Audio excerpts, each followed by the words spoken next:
Bishop in Russia. Did you have your reservations from the start? Questions of travel, whether south or north. Two most intentional cities, Brasilia dowagered St. Leninburg some time ago in this regard.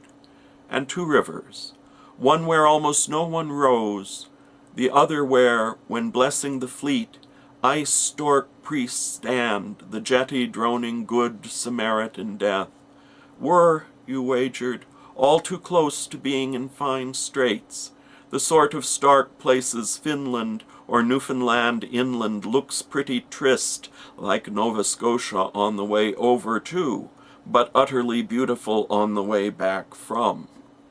A flower of cultivation or civilization, salt licks, the last frozen rose, had you arrived 6 months to either side, or 10 years to the month before, when in the pre-Hecuban thaw, lamp-high drifts imploded in Akhmatovian loaves and balls of frost-bound, spell-bound snow.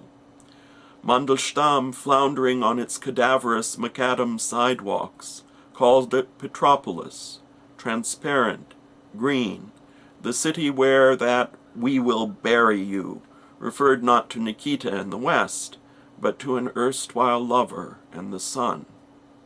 One almost envies them a bit who feel that they are so important, and perhaps they are, those Russian poets. Anyway, the party seems afraid of them, whereas I doubt that any poet, maybe Pound, poor wretched Pound, has ever really bothered the U.S. government, or all that much. It's been a kind of blessing, I expect, that though we taught for 2 years in the same brick building in the yard, albeit you went to the basement, not the second floor, we never met.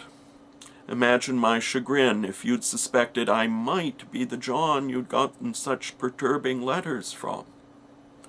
And as your plane wrote slant across the sky disturbing letters that a wedge of cranes you saw when craning backward seemed to match in contre-jour against witch hazel branches, the stewardess brought supper on a tray. Puddled pillows stepping stones became, steep in tardy snow, discarded after dinner mints in 2 linen rows where spilt milk flows. Subtle, silly.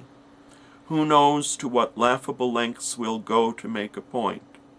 All the same, huddled weeping willows, moths, flame, we still make sense, the sort that hints some larger joint adventure than chance governs events.